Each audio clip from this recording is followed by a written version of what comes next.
কি হলো অপূর্ব ভাই, কি এত ভাবছেন? শুরু করুন। তারপর আমি বলতে শুরু করলাম, সৌন্দর্য তার সৌন্দর্যের কাছে হার মানবে, তার দিকে একটিবার তাকালে চোখ ফেরানো দেয়।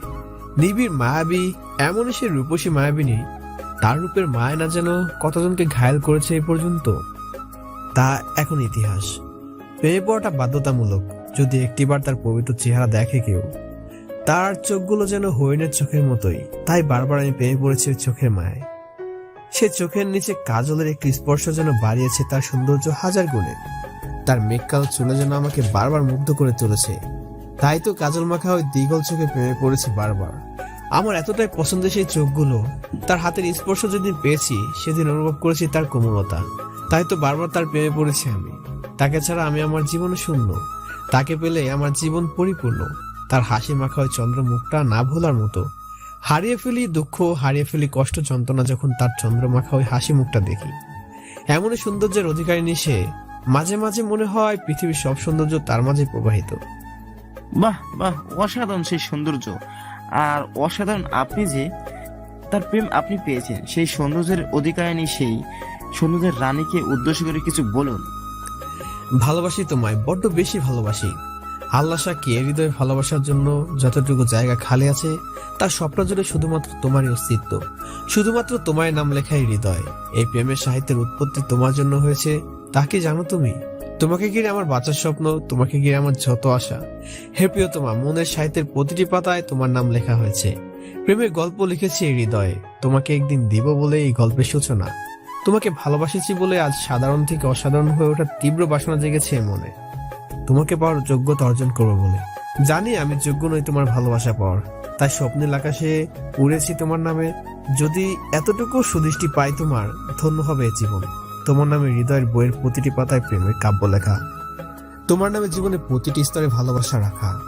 তোমার জন্যই হে প্রিয়তমা, শুধু তোমার জন্য। যেদিন তোমার প্রথম দেখেছি, কসম আল্লাহর প্রেমে পড়েছি সেদিন তোমার পবিত্র চেহারা। নিজেকে বিলীন করে দিয়েছি তোমার মাঝে, প্রতিটা ক্ষণ প্রতিটা মুহূর্ত ভেবেছি তোমায় নিয়ে। প্রতিটা সময় কাটিয়েছি তোমার ভাবনায়, ঘুম হয়নি রাতে তোমার কথা ভেবে হেসেছি বালিশের কোনো মাথা রেখে। কত কাটিয়েছি নির্ঘুম রাত। হে প্রিয়তমা, তুমি আমার ভালোবাসা, তুমি আমার প্রাণ, তুমি আমার একলা মনের মিষ্টি অভিমান। তুমি আমার চোখের ভিতর আছো বৃষ্টি হয়ে, ধরার বুকে বৃষ্টি হলে তোমায় মনে পড়ে। আজ খুব বেশি মনে পড়ছে তোমাকে। জানি তোমায় বিহীন ঘুম হবে না রাতে। এই হৃদয়কে প্রশ্ন করেছি কখনো কতটা ভালোবাসো আমায়? আমি প্রশ্ন করেছিলাম, হৃদয় আমার বলেছে, এই ভালোবাসার কোনো তল খুঁজে পাবে না তুমি, খোঁজার ব্যর্থ চেষ্টা করো না কখনো। এতটাই গভীর তোমার ভালোবাসা, যে খুঁজতে যাবে সে তোমার ভালোবাসার গভীরতা, সে হারিয়ে যাবে তোমার ভালোবাসার সমুদ্রে। তাই ভুলে যেও না হে প্রিয়তমা, ভালোবাসি তোমায় অনেক, যা পাল্লায় মাপা যাবেই না। কষ্ট দিও না হে প্রিয়তমা, তোমাকে পাবো বলে কম কষ্ট সহ্য করিনি হৃদয়, শুধু ভালোবাসাই চাই। তবে শুধু ভালোবাসা নয়, ওই মনটা দিও সাথে একটু মিষ্টি রাখ। আমাদের প্রেমের অপূর্ণতা পাবে তোমার ওই ছোট্ট ছোট্ট অভিমান ভরা আচরণগুলো। ছোট্ট একটি ঘর বানিয়ে এই হৃদয় রেখেছি তোমাকে খুব সুরক্ষিত জায়গায়। সেখানে শুধু আমার আনাগোনা, আর কাউকে প্রবেশ করতে দেব না। আমার হৃদয়ের উপর শুধু তোমারই আধিপত্য। তাই রাখবো না সেই হৃদয় যেখানে তোমার চিহ্ন মাত্র নেই। বিসর্জন দেব সেই হৃদয়কে, ভালোবাসার সমুদ্রে ভাসিয়ে দিব তাকে। হে প্রিয়তমা, বাঁচবো না তোমায় ছাড়া। তুমি প্রাণ ভ্রমরা হয়ে এই হৃদয় আছো, তাই চলে যেও না হৃদয় ছেড়ে। কথা দিচ্ছি এতটাই ভালোবাসবো যা ভাবতেই পারবে না। কেউ আমার মতো তোমায় ভালোবাসতেও পারবে না কোনো দিনও। হে অপরিচিতা, আজ তুমি আপনের চেয়েও আপন। তুমি মিশে রয়েছে আমার জীবনের প্রতিটি অনুভূতির মাঝে। আমার আবেগ তোমাকে ঘিরে, ভালোবাসার দেয়াল তৈরি করেছি তোমার আমার মাঝে। সেই দেয়ালে শুধু তোমার নাম লেখা। তোমাকে ঘিরে আমার আঁকা স্বপ্নগুলি মলিন করে দিও না হে প্রিয়সী। এই হৃদয়কে আঘাত করার আগে এই হৃদয় রাখা তোমার জন্য অপরন্ত ভালোবাসার দিকে একটু নজর দিও। আমার বিশ্বাস তুমি আমারই হবে তখন। বড্ড বেশি ভালোবাসি তোমায়। আরে মিস্টার আফসার, আপনি হা করে কি দেখছেন? এত সুন্দর সাহিত্য করলেন মিস্টার অপূর্ব, কিছু তো একটা বলুন। আরে মিস ফায়জা, মিস্টার অপূর্ব এর কাছে আমি প্রাইমারি ছাত্র হয়ে গেলাম। এত সুন্দর সাহিত্য, সত্যি আপনি মহান, জাস্ট জাস্ট অ্যামেজিং, বিউটিফুল, যা আপনার ভাষায় প্রকাশ করার মতো না। আরে থামুন থামুন, বুঝতে পেরেছি আপনি সত্যি মুগ্ধ হয়েছেন ওনার সাহিত্যে। মুগ্ধ মানে ডিসিশন তো ফাইনাল। আজ থেকে প্রতিদিন ওনার কাছে সাহিত্য ক্লাস নেব। যদি আমার ভাগ্য সেরকম কেউ জুটে, মিস্টার অপূর্বের শেখানো সাহিত্য শুনে। আফসার ভাইয়ের কথা শুনে সবাই হেসে দিল। তখনই আফসার ভাই বলে উঠলো, সাইলেন্স প্লিজ। এখন আমাদের রেসপেক্টেবল ম্যাম বলবেন যে মিস্টার অপূর্বের এত সুন্দর প্রেম ভরা মধু ভরা সাহিত্য কেমন লেগেছে। ম্যাম প্লিজ বলুন। বর্ষা আমার দিকে তাকিয়ে এক কথা বলে দিল, যার মনে এত ভালোবাসা থাকে তার প্রিয়জনের জন্য, সে অবশ্য একদিন তার প্রিয় মানুষটিকে পাবে, আমার বিশ্বাস। ইনশাল্লাহ, আমার বিশ্বাস মিস্টার অপূর্ব যদি আমাকে তার প্রেমে ভরা সাহিত্য শিখিয়ে দেন, তাহলে আমিও একদিন আমার মনে মানুষ পাবো। কি মিস ফায়দা ভুল বললাম? মিস ফাইজা তো লজ্জায় লাল হয়ে গিয়েছে। আফসার ভাই আবার মিস ফাইজাকে বলে উঠলো, তা মিস ফায়দা আপনি বলুন কেমন হয়েছে? প্রশংসা করে মিস্টার অপূর্ব ছোট করব না। যতই প্রশংসা করি না কেন ততই কম হবে। শুধু এতটুকু বলবো, হৃদয় যদি পবিত্র প্রেম না থাকে তাহলে এরকম সাহিত্য বলা দুষ্কর। ভাগ্যবান সেই মেয়ে যে মিস্টার অপূর্বের নজর কাটতে পেরেছে। একে একে সবাই আমার সাহিত্যের ভালো প্রশংসা করলো, কমপ্লিমেন্ট দিল। প্রশংসার বাক্যে আমি তো প্রায় পঞ্চমুখ। এরই মাঝে ইয়াকুব স্যার আমাদের জন্য নাস্তা নিয়ে এসেছে। সবার হাতে হাতে নাস্তা দেওয়া হচ্ছে। নাস্তাকে আমরা আবার হাঁটতে শুরু করলাম। এবার আর সবাই একসঙ্গে নয়, বিচ্ছিন্নভাবে সবাই আলাদা আলাদা ভাবে হাঁটছে পাহাড়ের গলিতে গলিতে। আমার কাছে মনে হচ্ছে এই মুহূর্তটা আমার জন্য খুবই রোমান্টিক অনুকূলে। বর্ষাকে আমার মনের কথা বলার সঠিক সময়। বর্ষা দূরে একা একা দাঁড়িয়ে আছে। মনে সাহস করে আমি ওর কাছে গিয়ে দাঁড়ালাম। সেখানে যেতে বর্ষা আমাকে বলল, এত সুন্দর সাহিত্য জানিস? আগে জানতাম না তো। আপনি কি এখন জানালেন নাকি? না, আগেও জানতাম, তবে এত বছর পরিবার থেকে বিচ্ছিন্ন, বন্ধু বান্ধব থেকে আলাদা, কোনো চর্চা ছাড়াই এত সুন্দর সাহিত্য। আমি সত্যি অবাক। এতে অবাক হওয়ার কি আছে?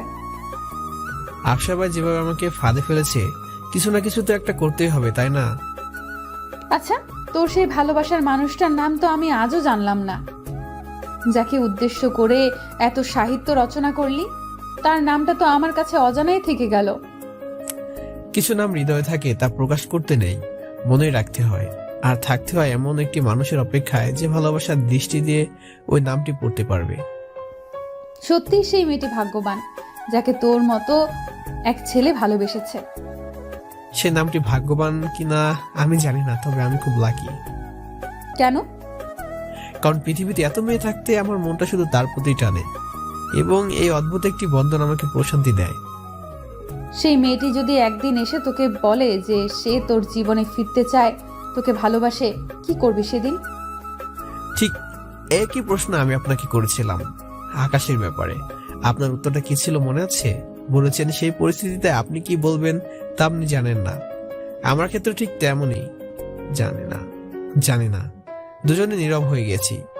এসেছিলাম আমার মনের কথা বলতে, কিন্তু বর্ষার রহস্যময় প্রশ্নগুলো আমায় থামিয়ে দিল। হঠাৎ বর্ষার মোবাইল বেজে উঠলো। ফোন রিসিভ করে কিছুক্ষণ কথা বলার পর তারপর কলটা কেটে দিল। আমি বর্ষাকে বললাম, কে ফোন দিয়েছিল? বাবা। কি হয়েছে? বাবা আমার জন্য ছেলে দেখেছে। ওর মুখে কথাটা শুনে বুকের ভেতরটা কেমন যেন করে উঠলো।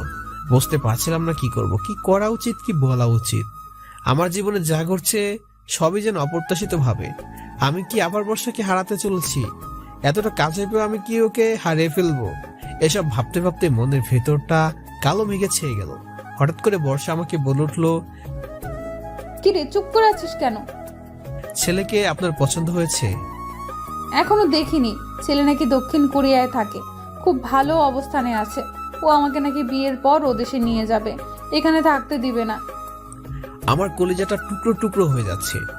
এবার আমার মনের কষ্টটা যেন চোখ দিয়ে প্রকাশ করতে চাইছে। অনেক কষ্টে নিজেকে কন্ট্রোল করে ওকে একটি প্রশ্ন করলাম, আপনি কি বিয়েটা করবেন? তুই এইভাবে কেন বলছিস অপূর্ব? না, আসলে এমনি। জানি না, তবে আগে ভেবে দেখব।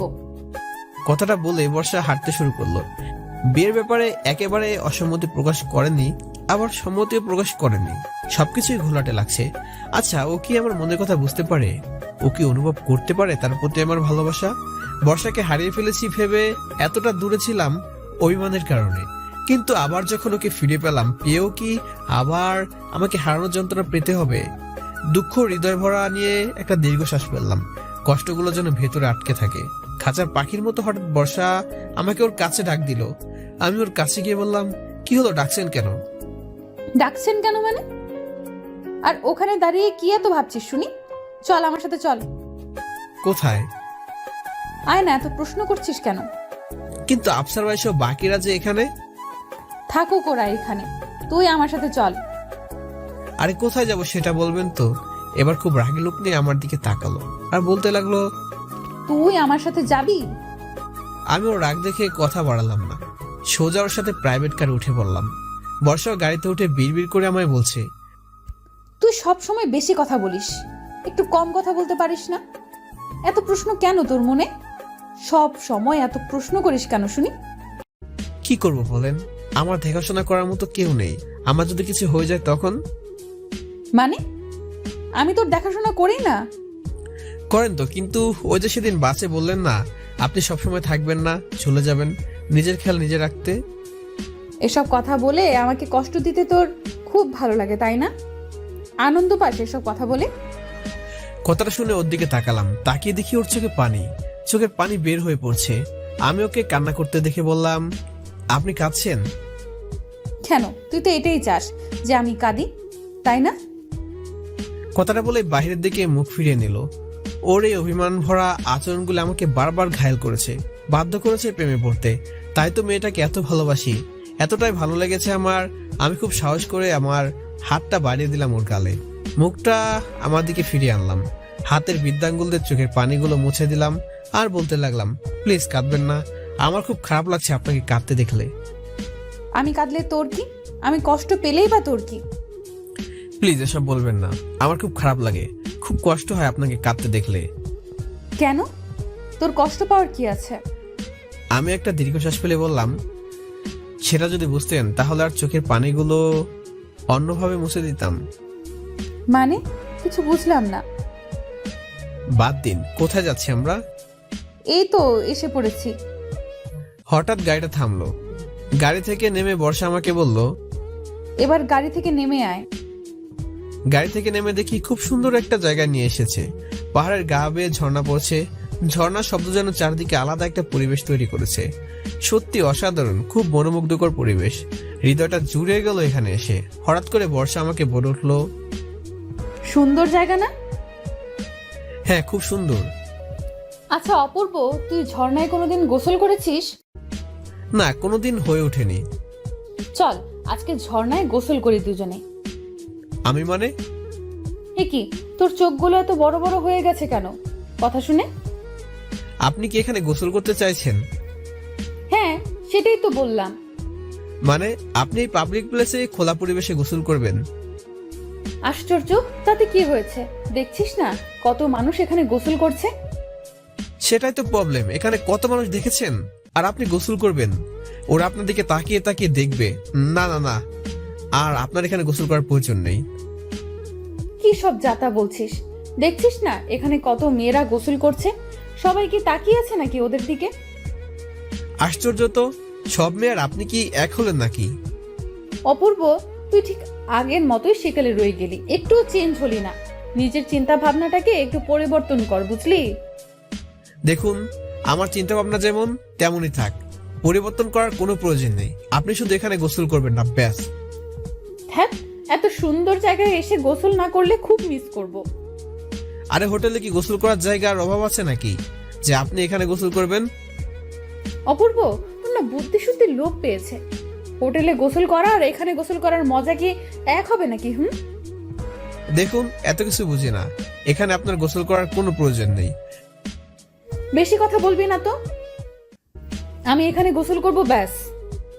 কথাটা বলে ও পা বাড়ালো ঝর্ণার দিকে, আর ঠিক তখনই আমি ওর হাতটা ধরে নিজের বুকের কাছে নিয়ে আসলাম আর খুব বিরক্তিকর কণ্ঠে বলতে লাগলাম, আপনাকে একটি কথা বুঝিয়ে বললে আপনি বুঝেন না কেন? হ্যাঁ, আপনাকে বলছি এখানে গোসল করার কোনো প্রয়োজন নেই।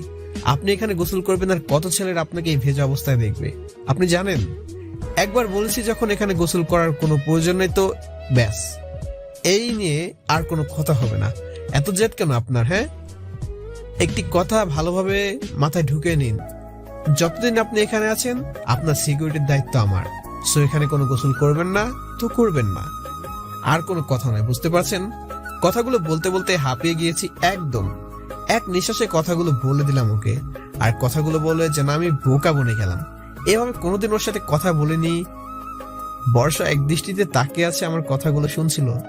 ওর চোখে মুখে অবাক করার ছাপ। আমি যে ওর প্রতি এতটা কেয়ারফুল হবো মনে হয় আমার কাছ থেকে এতটা এক্সপেক্ট করেনি। ওর মুখের কোণে একটা হাসি ফুটে উঠলো, আমাকে প্রশ্ন করলো, অপূর্ব, তুই ঠিক আছিস? কি হয়েছে তোর? ওর কথা শুনে আমার যেন হুঁশ ফিরে এলো। আমি হুট করে ওর হাতটা ছেড়ে দিলাম। আমি চুপ করে দাঁড়িয়ে আছি। বর্ষা আবার আমাকে বলল, কি রে, কি হলো বল? এত রেগে গেলি কেন?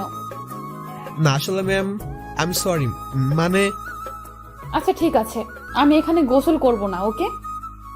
আমি মুচকি মুচকি হাসি নিয়ে মাথা নাড়ালাম। বর্ষা মুচকি হাসি হাসতে। তারপর বর্ষা আবার আমাকে বলে উঠলো, এবার চল একটু হাঁটি। জি চলুন। কি ব্যাপার, এত রেগে গেলি কেন? না আসলে মাথা ঠিক ছিল না তখন। তাই এখানে আমার প্রোটেকশনের দায়িত্ব তোর, তাই না? আমি তো লজ্জা পাচ্ছিলাম ওর দিকে তাকাতেই। ওদিক ফিরে শুধুই হাসছি। বর্ষা মনে হয় আমার লজ্জা পাওয়ার ব্যাপারটা বুঝতে পেরেছে, তাই আর বেশি কথা বাড়েনি। হঠাৎ করে বর্ষার মোবাইলটা বেজে উঠলো। ফোন রিসিভ করে কিছুক্ষণ কথা বলে কেটে দিল। আমি বর্ষাকে জিজ্ঞেস করতেই বললো আর্জেন্ট মিটিং পড়েছে, তাই এখন হোটেলে যেতে হবে। এ কথা শুনে আমি বর্ষাকে বললাম, মিটিং? কিন্তু আমরা তো এখানে ট্যুরে এসেছি, তাই আবার কিসের মিটিং?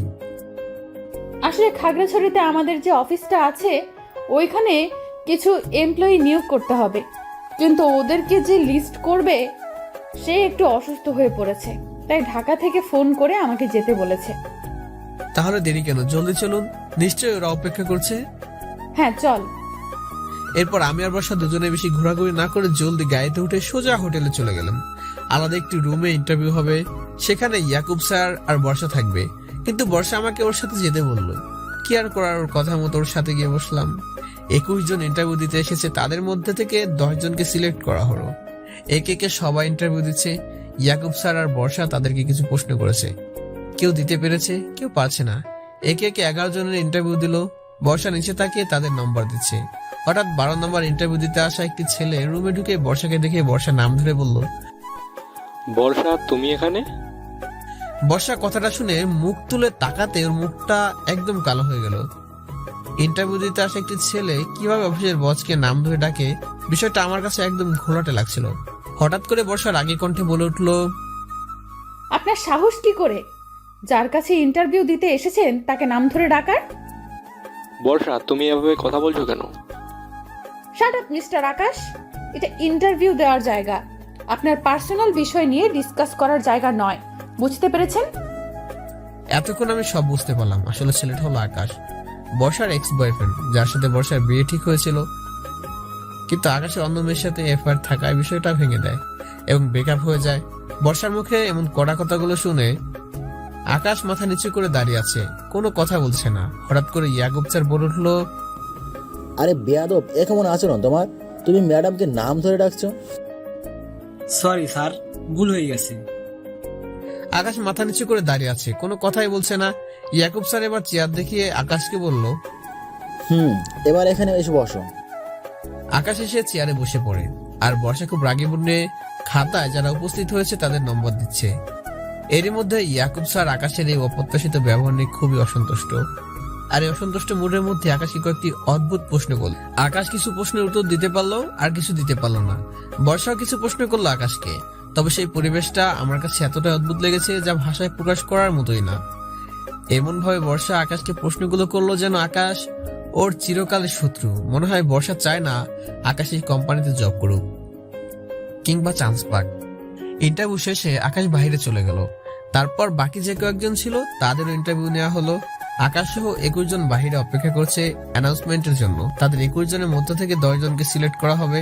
বর্ষা আর ইয়াকুব স্যার বসে বসে আলোচনা করছেন যে কাদেরকে নেওয়া যায়, কাকে জবটা দিলে ভালো হবে। আমিও তাদের সাথেই বসে রইলাম। কাজের কাজ তো আমার কিছুই নেই, শুধুই বর্ষার কারণে এখানে আছি। দীর্ঘ 1 ঘন্টা পর অ্যানাউন্সমেন্ট করা হলো। তবে যে বিষয়ে আমি একেবারে অবাক হইনি সেটা হলো যে 10 জনকে নেওয়া হয়েছে, তাদের মধ্যে আকাশ নেই। আকাশকে রিজেক্ট করা হয়েছে। অবশ্যই বর্ষার ওই রকম বিহেভ দেখে আমি আন্দাজ করেছিলাম যে এমন কিছু একটাই হবে। অ্যানাউন্সমেন্ট শুনে যারা সিলেক্ট হয়েছে তাদের মুখে হাসি, আর যারা সিলেক্ট হয়নি তারা গোমরা মুখ নিয়ে বাইরে চলে গেল। তবে আকাশ কোনো পারমিশন ছাড়া ইন্টারভিউ রুমে ঢুকে বলল, ইয়াকুব স্যার আকাশের বিহেভ দেখে এতটা রেগে গেলেন যে আকাশকে এবার গালি দিয়ে বসলেন। আরে ইডিয়েট, তোমার এত বড় সাহস, তুমি পারমিশন ছাড়া ভেতরে ঢুকলে কেন?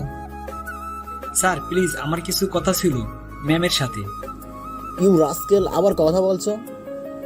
বের হয়ে যাও এই মুহূর্তে, না হলে সিকিউরিটি দিয়ে বের করে দেবো তোমায়।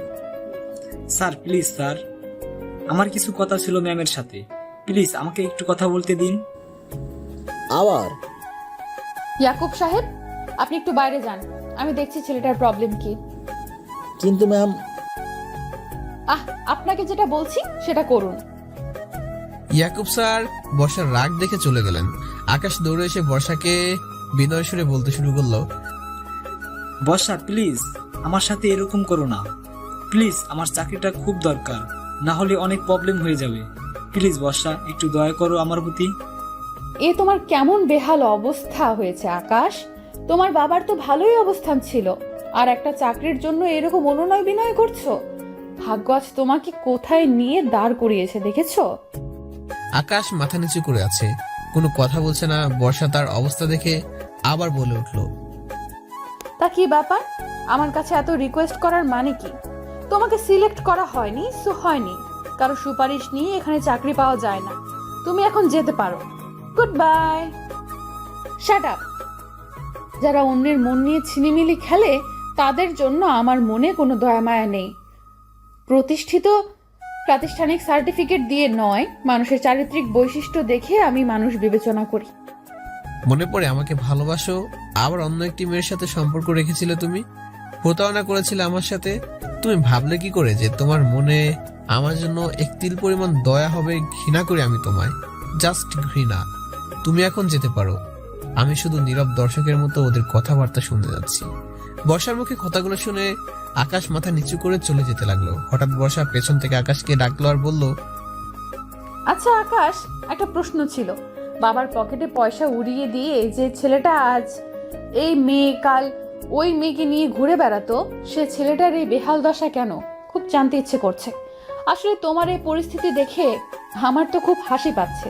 তাই আকাশ মাথা নিচু করে বলল, তুমি বিয়ে ভেঙে দেওয়ার 4 মাস পর বাবা হার্ট অ্যাটাক করে মারা যায়। ওদিকে ব্যবসায় আমি অনভিজ্ঞ হওয়ায় ভালো করে সামাল দিতে পারিনি, তাই বাসায় একের পর এক লোকসান হচ্ছিল। যার ফলে ব্যবসায় ধস নামলো, অফিসটা নিলাম হয়ে গেল, সেই সাথে বাড়িটা।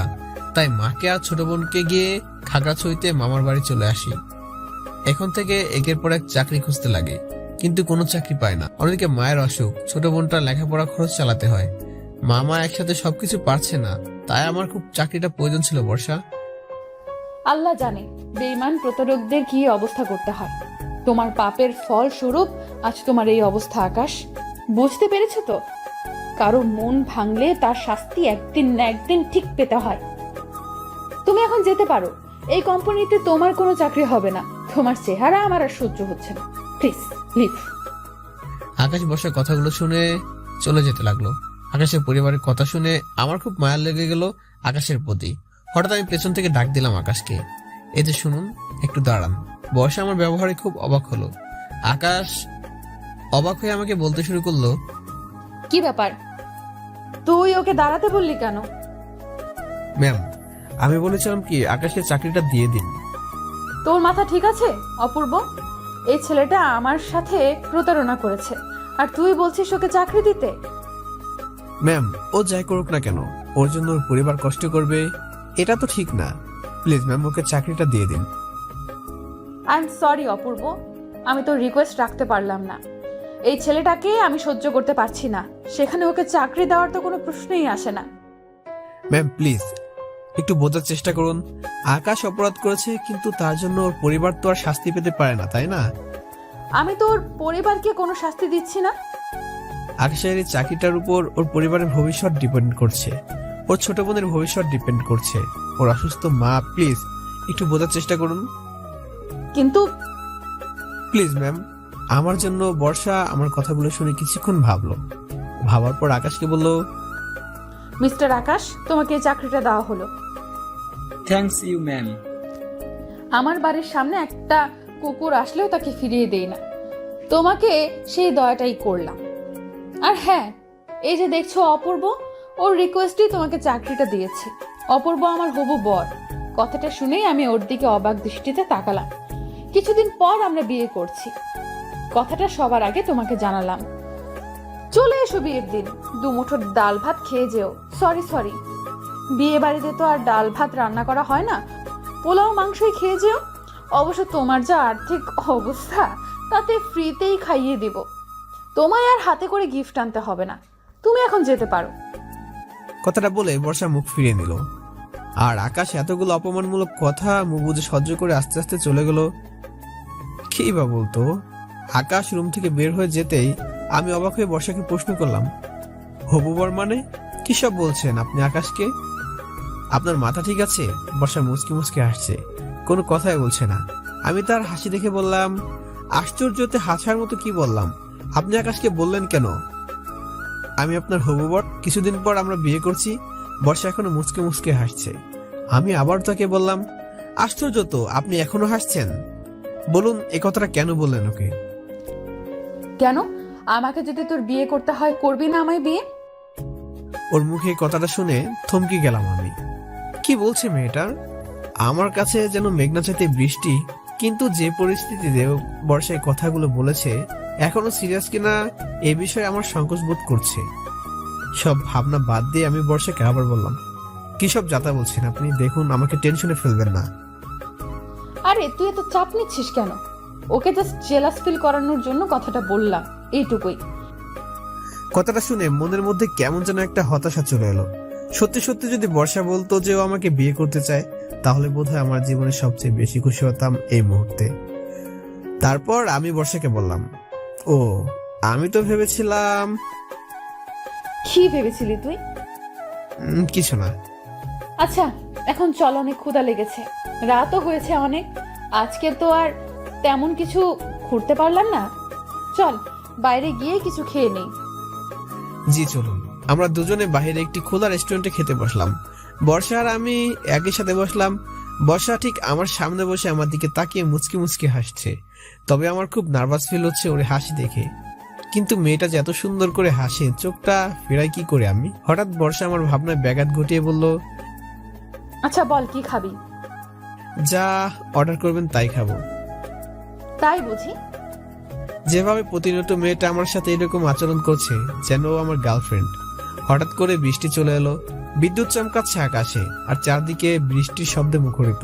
ঠিক তখনই বর্ষা আমাকে বলে উঠলো, ইস কি সুন্দর বৃষ্টি, দেখেছিস? বৃষ্টি আবার সুন্দর হয় কি করে? আরে হয়, তুই জানিস না। চল না দুজনে একটু ভিজি। আপনার কি মাথা খারাপ হয়ে গিয়েছে? রাত্র কয়টা বাজে? এ সময় আপনি বৃষ্টিতে ভিজছেন?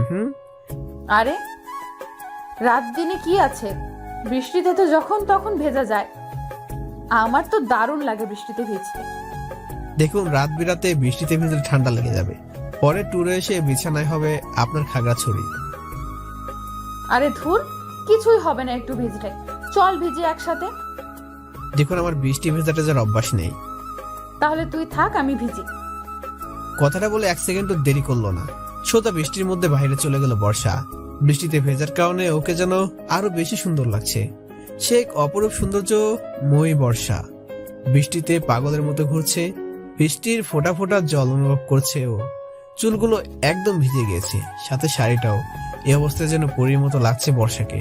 খুব ইচ্ছে করছিল ওর হাতটা ধরে একসাথে বৃষ্টিতে ভিজতে, ওকে কোলে নিয়ে বৃষ্টির শব্দগুলো অনুভব করতে, ওর মুখের এলোমেলো চুলগুলো হাত দিয়ে সরিয়ে দিতে, ওর নরম গালে আলতো করে হাতটা দিয়ে ওকে স্পর্শ করতে, তার সাথে কপালে একটি ভালোবাসার পরশ এঁকে দিতে, আর হৃদয়ে থাকা ওর জন্য ভালোবাসার অনুভূতিগুলো ওকে জানিয়ে দিতে। আমি শুধুই চোখ ভরে ওকে দেখছিলাম, কিন্তু হঠাৎ করে বৃষ্টির মধ্যে ও মাটিতে পড়ে গেল।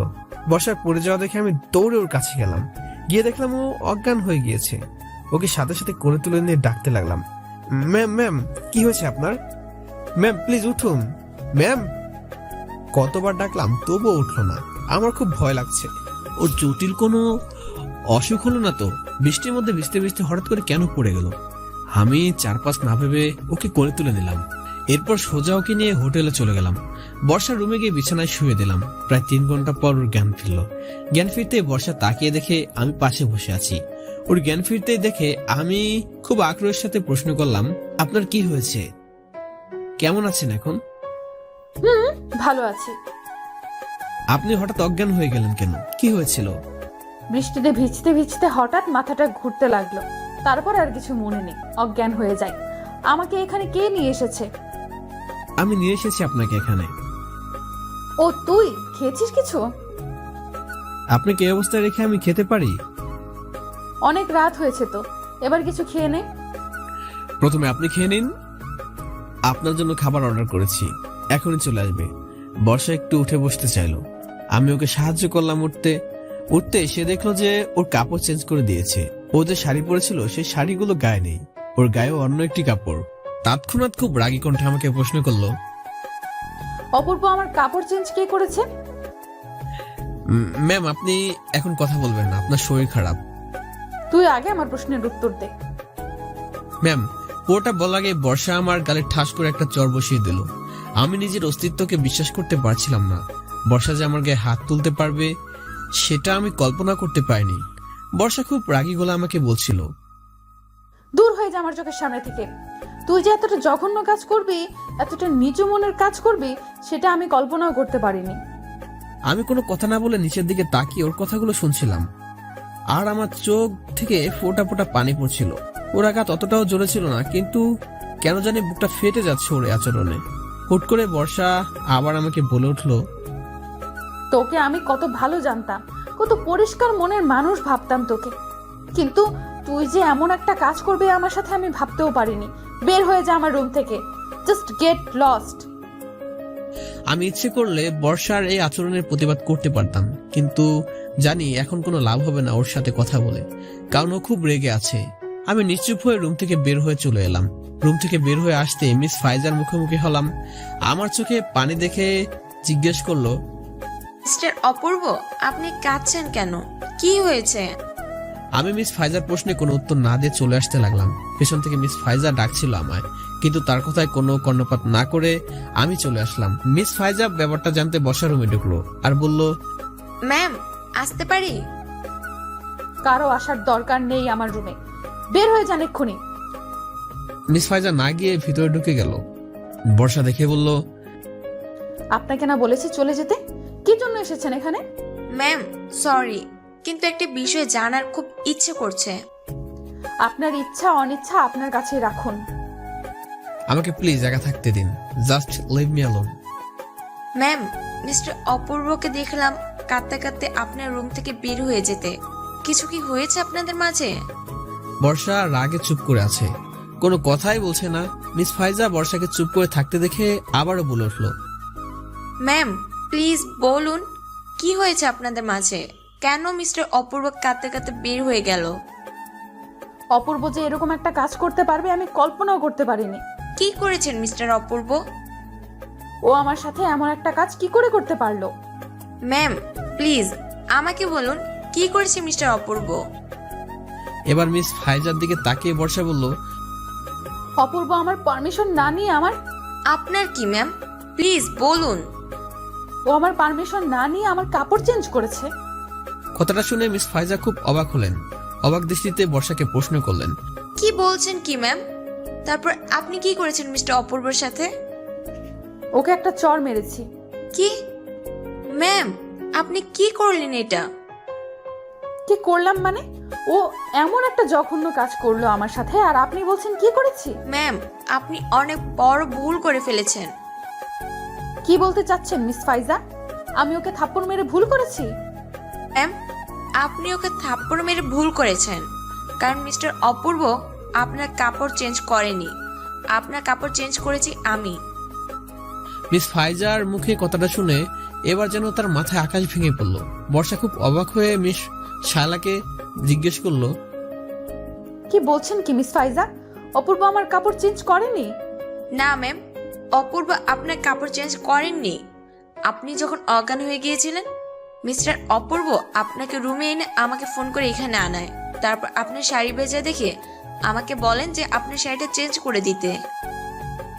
তারপর উনি হোটেল থেকে ডাক্তার নিয়ে এসে আপনাকে দেখান। ডাক্তার আপনাকে ইঞ্জেকশন দেন। প্রায় 3 ঘন্টা পর আপনার জ্ঞান ফিরে।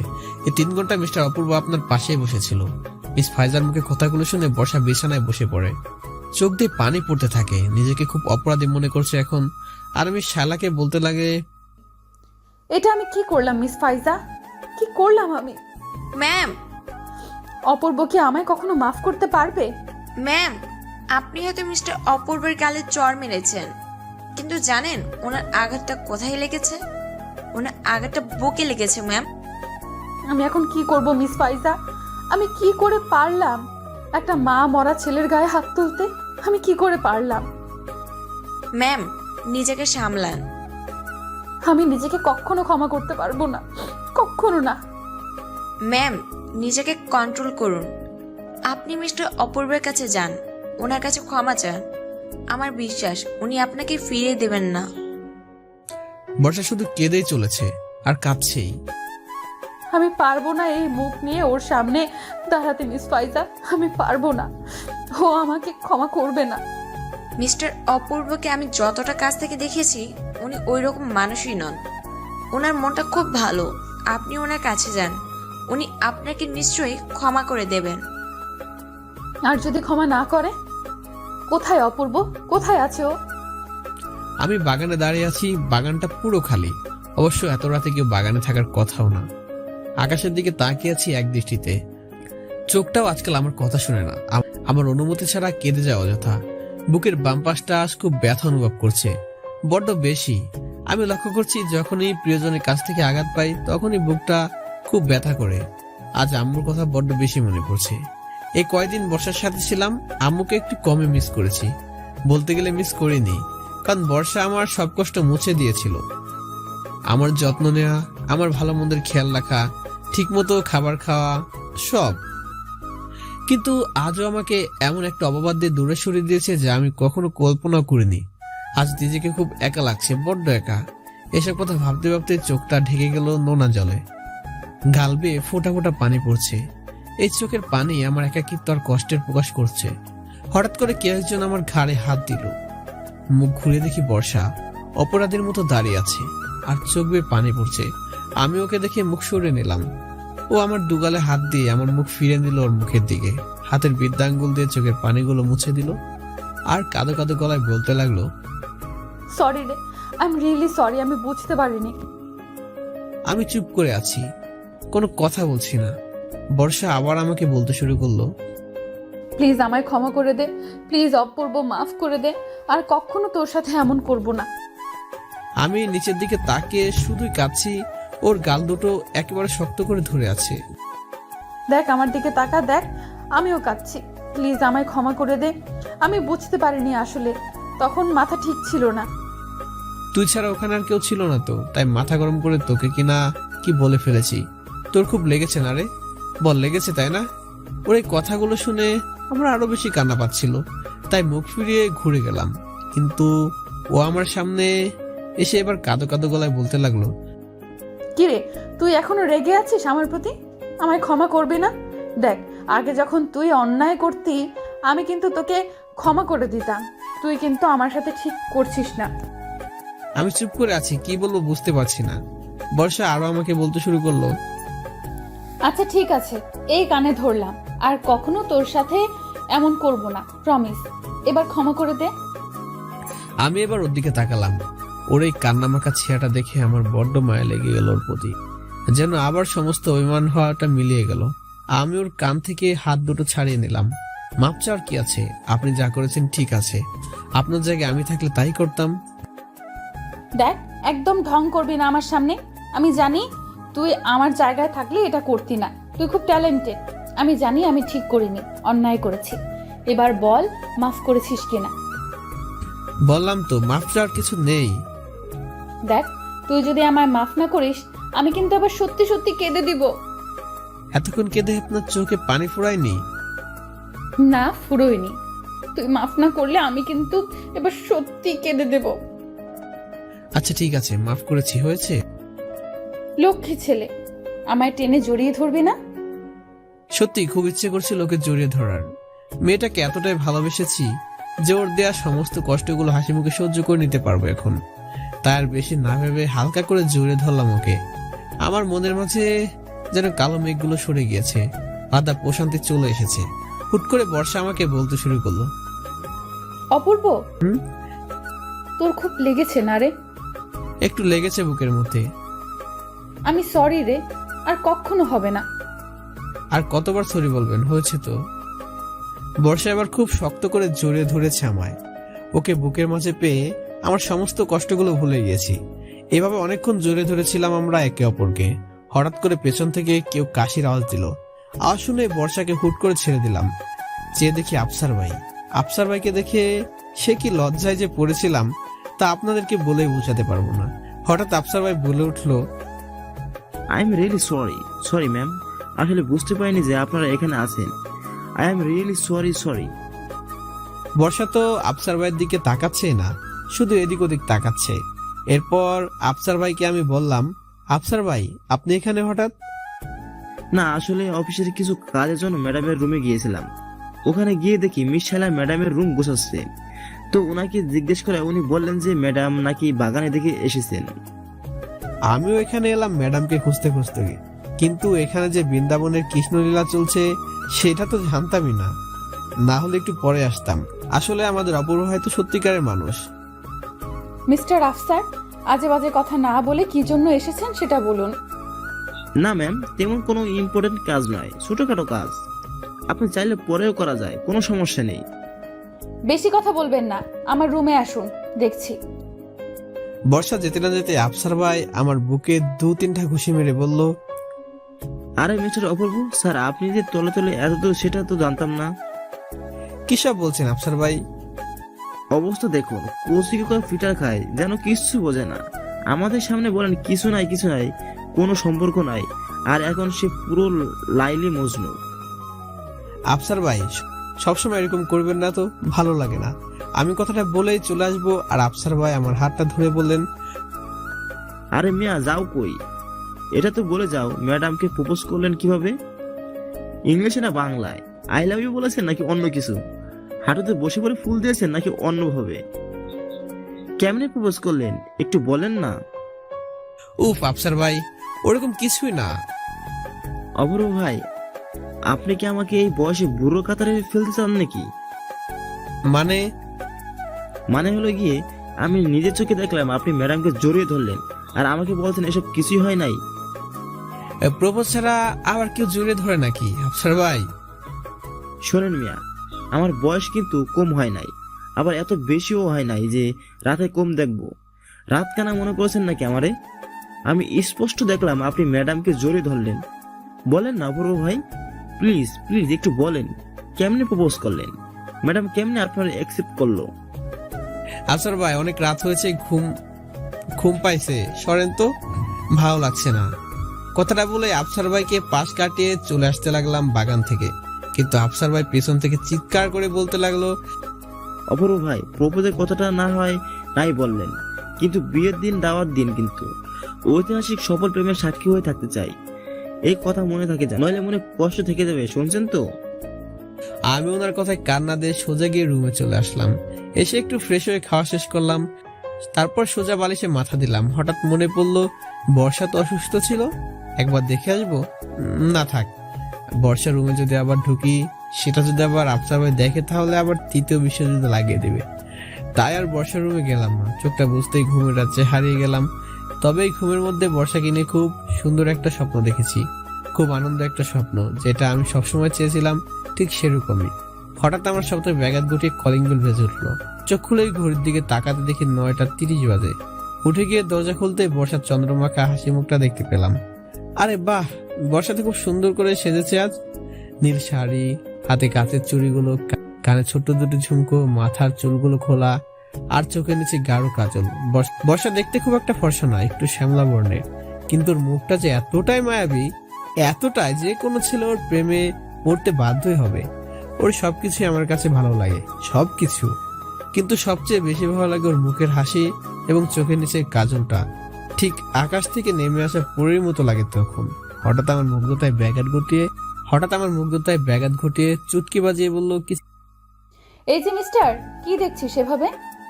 কিছু না। কি রে, বাইরে দাঁড় করে রাখবি নাকি? ভেতরে আসতে বলবি না? ও সরি, প্লিজ আসুন। ইস, কি অবস্থা করে রেখেছিস তোর ঘরটা। তুই কি একটুও চেঞ্জ হবি না? না নিজের কোনো যত্ন নিস, না ঘরটার। এ ঘরের যত্ন নিয়ে কি হবে? এটা তো হোটেল। একটা থাপ্পড় দেব। হোটেল তো কি হয়েছে শুনি? তুই এই ঘরে থাকিস না এখন, একটু গুছিয়ে রাখবি না? আমারও সব গুছিয়ে টুছিয়ে রাখা ভালো লাগে না। তা তো লাগবেই না। যা তাড়াতাড়ি ফ্রেশ হয়ে নে, আজকে খুব সুন্দর একটি পাহাড়ে ঘুরতে যাব আমরা সবাই। আমি মাথা নাড়িয়ে সোজা বাথরুমে চলে গেলাম। ফ্রেশ হয়ে বাথরুম থেকে বের হতে দেখি আমার রুমটা খুব সুন্দরভাবে গোছানো। অবশ্য বর্ষা এই কাজ করেছে, তো ওই বর্ষা রুমে নেই, হয়তো চলে গেছে। আমি তোয়ালে দিয়ে চুলগুলো মুছছিলাম, হঠাৎ বর্ষা ব্রেকফাস্ট নিয়ে রুমে চলে এলো। এসে আমাকে বলে উঠলো, কি রে, তোর হয়েছে? জি প্রায় শেষ। প্রায় শেষ কি? এখনো রেডি হোসনি? নাস্তা খাবি না? তাড়াতাড়ি বের হতে হবে তো। মনের মধ্যে হঠাৎ দুষ্টু বুদ্ধি চলে আসলো। ভাবলাম বর্ষার সাথে একটু দুষ্টুমি করি। উফ, কি রে, কি হয়েছে? মনে হয় হাতটা মোচড় খেয়েছে, খুব ব্যথা করছে। কই দেখি দেখ। মাথা আবার দেখে মুছে কিভাবে? হয়েছে হয়েছে, তোয়ালেটা দে, আমি মাথা মুছে দিচ্ছি। বর্ষা হাতে তোয়ালাটা নিয়ে আমার মাথা মুছতে চাইছে, কিন্তু মুছতে পারছে না। তাই আমাকে বলল, উফ, তুই এত লম্বা না, তোর মাথায় আমার হাতটা যাচ্ছেই না। আমি শুধু মুচকি মুচকি আসছি ওর কথাগুলো শুনে। তারপর আমি তাকে বললাম, আমি এতটা লম্বা হলে তাতে আমার কি দোষ বলুন? বর্ষা আমার খাটের উপর উঠে আমার মাথাটা মুছতে লাগলো। আমি শুধু তার দিকে চেয়েছি। কতটা মিষ্টি মেয়েটা, একবার তাকালে শুধু দেখতে মন চায়। চোখ দুটো ভরে দেখেছি তাকে। ঠিক তখনই বর্ষা আমাকে বলল, নে হয়েছে, মাথা মুছা শেষ, এবার জলদি রেডি হয়ে নে, আর নাস্তাটা তাড়াতাড়ি শেষ কর, আমি আসছি। কথাটা বলে চলতে লাগলো। ঠিক তখন আমি বর্ষাকে বললাম, আরে নাস্তা করব কিভাবে? আমার হাত মোচড় খেয়েছে, খুব ব্যথা করছে। ও, আমি সরি রে, ভুলে গিয়েছিলাম। এইখানে আয়, তাড়াতাড়ি বস। বর্ষা বিছানায় বসে আমাকে ডাকছে। তারপর আমি গিয়ে বিছানায় বসলাম। ও চামচ দিয়ে আমাকে খাইয়ে দিচ্ছে। আমি ওর চোখের দিকে তাকিয়ে খেতে লাগলাম। খাবারগুলো মুখে দিতেই থু থু। কিরে, কি হয়েছে? খাবারগুলো ফেলে দিলি কেন? ছি, এগুলো কি? এগুলো কি মানে? এগুলো স্যুপ। এই কাঁচা কাঁচা সবজি, এগুলো সিদ্ধ করে এনেছেন? এগুলো কি স্যুপ বলছেন? একটা দিব ধরে, এরকমই হয় স্যুপ। না, আমি এগুলো খাবো না, আমার ঘৃণা লাগছে। বেশি কথা না বলে চুপচাপ খেয়ে নে। কিন্তু কোনো কিন্তু না, নে হা কর। কি আর করার, বর্ষার রাগারাগিতে পুরো স্যুপটা গিলতে হলো। যা বিচ্ছিরি খেতে লেগেছে না, কি বলবো। এগুলো নাকি স্যুপ, আমাকে পুরোটা খাইয়ে দিয়েও যেতে হবে বললো। তাড়াতাড়ি নিচে আয়, আমরা অপেক্ষা করছি, লেট করবি না কিন্তু। কথাটা বলে চলে গেল। আমি আর দেরি না করে রেডি হয়ে চলে গেলাম নিচে। সবাই বাসের মধ্যে বসে আছে, আমিও বাসে উঠে পিছে চলে গেলাম। কিন্তু আশ্চর্যের বিষয় হলো, একটা সিটও খালি নেই, শুধু বসার পাশে সিটটা ছাড়া। সচরাচর আমি আফসার ভাইয়ের পাশেই বসি, কিন্তু আজকে আফসার ভাইয়ের পাশে অন্য একজন। আফসার ভাই আমার বিষয়টা লক্ষ্য করে বলেন, অপূর্ব ভাই, কি হলো? সেটা খুঁজে পাচ্ছেন না নাকি? আমার সিট কই আফসার ভাই? ন্যাকা কচি কুকা ফিটার খান, তাই না? সামনে এত সুন্দর সিট খালি রেখে পিছনে আসলেন কেন? কিন্তু ওরা তো অফিসের বসের, ম্যাডামের একার। ওই একারে এখন দোকলা হয়ে গেছে ভাই। বেশি ঢং না করে ওখানে গিয়ে বসে পড়ুন। আফসার ভাইয়ের কথাটায় কিছুটা লজ্জা পেলাম, কিন্তু কি আর করার, সিট যখন খালি নেই তখন বর্ষার পাশে গিয়ে বসতে হলো। ওর পাশে গিয়ে বসতে খুব জোরে একটা চিমটি কাটলো আমায়। ওর এমন কাণ্ড দেখে আমি বললাম, উফ, এটা কি করলেন? কি করলাম মানে? দেখলি আমার পাশের সিটটা খালি, তুই আবার পিছনে গেলি কেন? আপনার পাশে বসলে অন্যরা কি মনে করবে? দেব এক থাপ্পড়, গালটা একদম লাল করে দেব। তোকে অফিসের চাকরিটা দিয়েছে কে শুনি? অন্যরা নাকি আমি? আপনি? তাহলে কার কথা মেনে চলবি? অবশ্যই আপনার। তাহলে কিন্তু চুপ, একদম চুপ, কোনো কথা বলবি না, যত সব। গাড়ি চলছে তার আপন গতিতে। রাস্তায় বর্ষা একটা কথাও বললো না, নিশ্চুপ ভাবে চললো গাড়ি। গিয়ে থামলো একটা ইয়া বড় পাহাড়ের কাছে।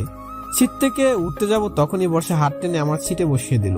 কি হলো, বসিয়ে দিলেন কেন? একদম চুপ, কোনো কথা বলবি না।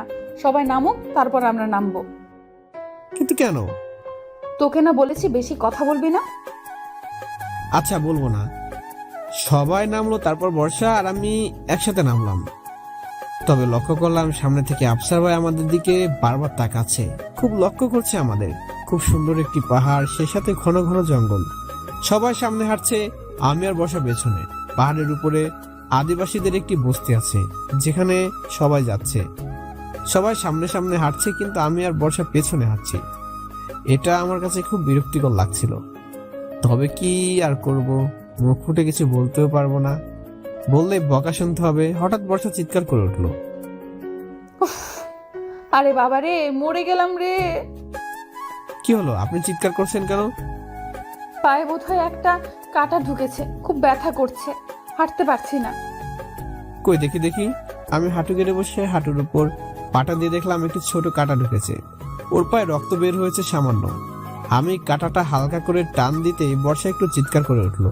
কাঁটাটা বের করে দিলাম। এরপর আমি তাকে বললাম, নিন এবার আসুন, কাঁটা ফেলে দিয়েছি। কথাটা বলেই হাঁটতে লাগলাম। হঠাৎ পেছন থেকে আমার কলার টেনে বলল, কিরে, তুই কোথায় যাচ্ছিস আমাকে ফেলে? কোথায় যাচ্ছি মানে? আসুন সামনে আসুন, সবাই তো ওখানে যাচ্ছে। তুই দেখছিস না আমার পায়ে কাঁটা ঢুকেছে, আমি হাঁটতে পারছি না। তো আমি কি করব? আমি জানি কি তুই কি করবি। আমি তো হাঁটতে পারছি না, দেখতেই পাচ্ছিস। বুঝতে পারছি, কোলে ওঠার বাহানা। ছোট্ট একটি কাঁটা ঢুকেছে, তাতে নাকি সে হাঁটতে পারছে না। তারপর আমি তাকে বললাম, খোলে নেব। নিলে তো ভালোই হয়। কি আর করার, ওকে কোলে তুলে হাঁটতে লাগলাম। আমি সামনের দিকে তাকিয়ে হাঁটছি আর ও আমার দিকে তাকিয়ে আছে। এভাবে আমি ওকে কোলে নিয়ে হাঁটতে হাঁটতে বলতে লাগলাম, জানেন আজ না একটা সুন্দর স্বপ্ন দেখেছি। কি স্বপ্ন রে? দেখলাম আপনি নীল একটা বেনারসি শাড়ি পরে আসছেন। নীল বেনারসি? বিয়ের সাথে সেজেছিলেন। ওই বিয়েতে তো লাল শাড়ি পরে। কিন্তু আমার তো পছন্দের নীল শাড়ি। তা আমার বরকে দেখিসনি? দেখেছি। কে রে? না, সেটা তো বলা যাবে না। কেন? বিয়ের দিন তো দেখবেনই। তা এখন জেনে কি লাভ? আচ্ছা, তারপর? তারপর আমি কলিং বেলের আওয়াজে কথাটা শুনে বর্ষা হাসতে লাগলো। হাঁটতে হাঁটতে আমরা আদিবাসীদের বস্তির কাছাকাছি চলে এলাম। এসে ওকে নামিয়ে দিলাম। নামিয়ে দিতেই ও আমাকে বলল, কি রে, নামিয়ে দিলে যে? এখনো তো বস্তিতে আসলাম না আমরা। তা আপনি কি ভাবছেন আপনাকে বস্তির মধ্যে নিয়ে যাব? এভাবে কোলে করে? অসম্ভব। তুই নিবি না? আমি তো হাঁটতে পারছি না, দেখছিস তো। দেখুন, বস্তি খুব কাছাকাছি, একটু হেঁটে যান। আপনাকে এভাবে সবার সামনে নিয়ে গেলে ওরা আবার কি না কি মনে করবে। না না, আমি আর আপনাকে এভাবে নিতে পারবো না, প্লিজ একটু হেঁটে আসুন। বর্ষা আমার কথা শুনে একা একাই হাসছে আর বলছে, আচ্ছা ঠিক আছে, চল। তুই আমাকে নিবি না যখন, কি আর করার। কথাটা বলে আমরা হাঁটতে শুরু করলাম। এবার তো ম্যাডাম খুব সুন্দরভাবে হাঁটছে দেখি, পায়েতে কোনো সমস্যাই হচ্ছে না। আর এতক্ষণ আমার কোলে বসে মজা নিয়েছে। যাই হোক, অবশেষে আমরা আদিবাসীদের বস্তিতে বসে গেলাম। ওখানে গিয়ে ওদের জীবনযাপনের ধরন, ওদের কথাবার্তা, ওদের আচার আচরণ লক্ষ্য করলাম। ভালোই লাগলো। এমনকি আদিবাসীদের মেয়েরা আমাদেরকে নৃত্য পরিবেশন করে দেখালো। নৃত্য শেষে আমরা সবাই বস্তির চারপাশে ঘুরে দেখছি। হঠাৎ ওই বর্ষা বস্তির একটি গোলাপের বাগানের দিকে তাকিয়ে বলল, দেখ দেখ, কি সুন্দর না বাগানটা, কতগুলো ফুল ফুটেছে। প্লিজ আমাকে একটি ফুল এনে দে না।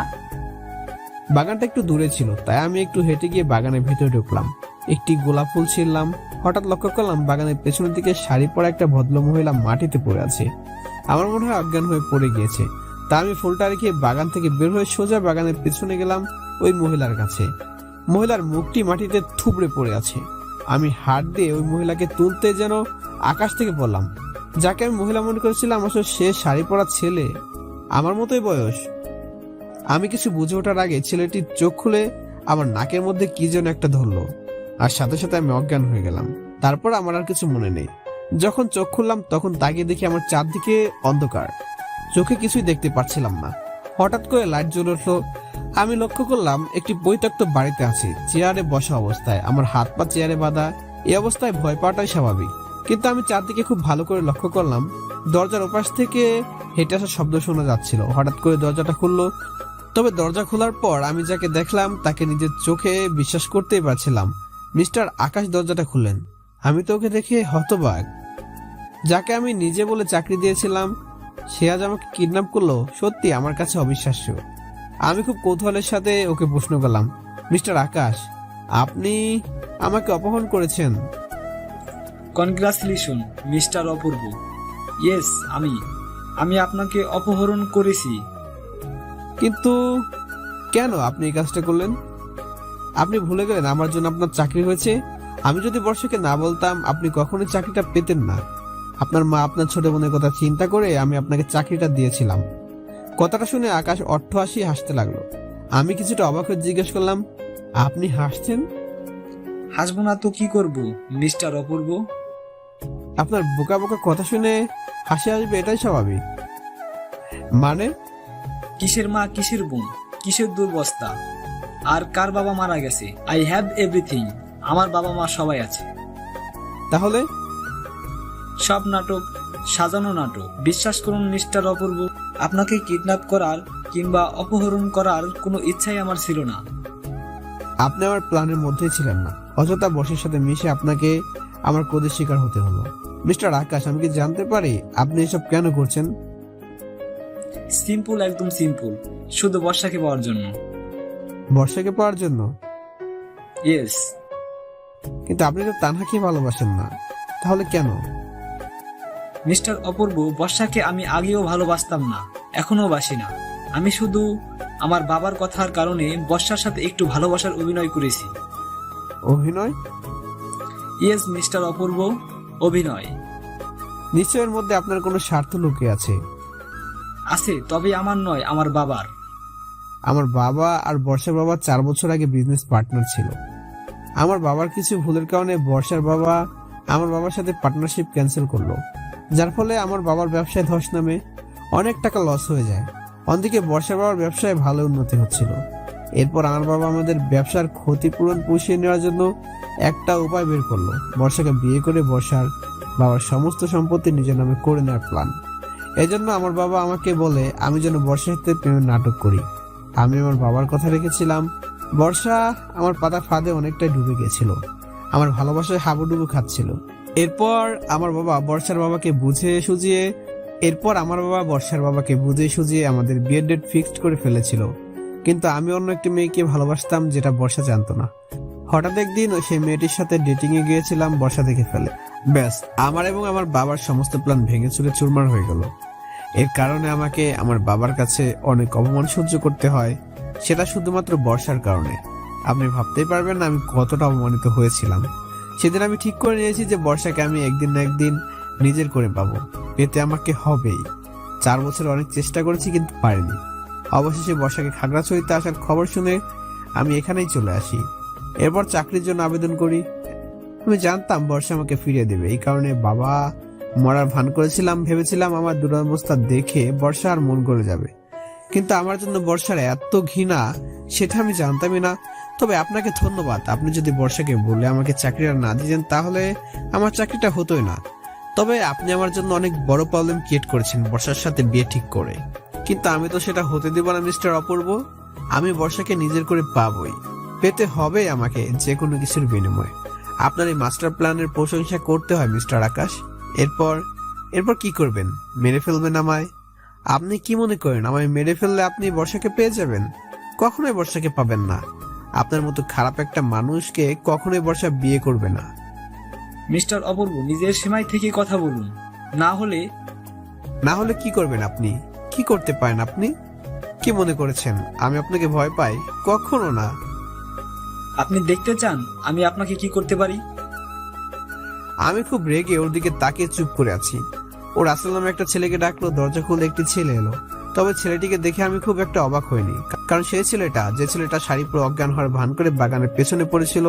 ছেলেটা আসতে আকাশ বলল, ওর এমন অবস্থা করো যাতে ও আমার ক্ষমতা সম্পর্কে ভালোভাবে টের পেয়ে যায়। কথাটা বলে আকাশ রুম থেকে চলে গেল। আর রাসেল নামের ওই ছেলেটি ঘর থেকে বেরিয়ে বড় লাঠি হাতে নিল। তারপর আমাকে যেভাবে টর্চার করলো তার বর্ণনা হয় নাই দিলাম। আমাকে মারতে মারতে প্রায় আধমরা করে ফেলে। এরপর একটি ইঞ্জেকশন দেয় আমাকে। ইঞ্জেকশনটা দেওয়ার সাথে সাথে আমার 2 চোখে ঘুম নেমে আসে। আমি ঘুমিয়ে পড়ি। ঠিক কতক্ষণ ঘুমিয়েছিলাম বলতেই পারবো না। হঠাৎ আমার ঘুম ভাঙে একটি সাইরেনের আওয়াজে। সম্ভবত অ্যাম্বুলেন্স কিংবা পুলিশের গাড়িতে যে সাইরেন বাজে সেটার। সাইরেনের শব্দ শুনে আকাশ এবং রাসেল দুজনে আমার রুমে চলে আসে। এসে নিজেদের মধ্যে কথা বলতে থাকে। পুলিশ এখানে কি করে এলো? তাহলে পুলিশ এখানের ঠিকানা কিভাবে জানলো? কিছু একটা করতে হবে, কিছু একটা করতেই হবে। আমি এখন অনেকটা দুর্বল অবস্থায় আছি, কারণ ইনজেকশনের প্রভাব আমার শরীর থেকে এখনো যায়নি। তাই চোখগুলো ভালো করে মেলতে পারছি না। হঠাৎ দরজায় পুলিশের কড়া নাড়লো, আর ঠিক তখন আকাশ বলে উঠলো, এখানে থাকা যাবে না রাসেল, চল পিছনের দরজা দিয়ে পালিয়ে যাই। এখন চল, বেঁচে থাকলে এই অপূর্বকে আবার দেখে নিব। কথাটা বলে আকাশ আর রাসেল পেছনে দরজা দিয়ে জঙ্গলের রাস্তায় বেরিয়ে পড়লো। ওদিকে পুলিশ দরজা খুলতে না পেরে দরজা ভেঙে ঢুকলো। ঢুকে আমি যে রুমে সে রুমে চলে এলো। তবে দেখতে পেলাম পুলিশের সাথে বর্ষা, আফসার ভাই ছিল। ব্যাস, ওই ঘরের কাহিনী এতটুকু পর্যন্তই। তারপর আমি জ্ঞান হারিয়ে ফেলি ওই ইনজেকশনের প্রভাবে। আমার আর কিছু মনে নেই। যখন আবার চোখ খুললাম, আমি হোটেলে নিজের বিছানায় ছিলাম। আমার পাশে বর্ষা বসে আছে, খুব অস্থিরভাবে আমার দিকে তাকিয়ে আছে। আফসার ভাই, মিস শায়লা এবং ইয়াকুব স্যারও ছিলেন সেখানে। আমার আরেক পাশে দেখছি ডাক্তার বসে আছে, আমাকে চেক আপ করছেন। সবকিছু দেখার পর ডাক্তার বর্ষাকে বলল,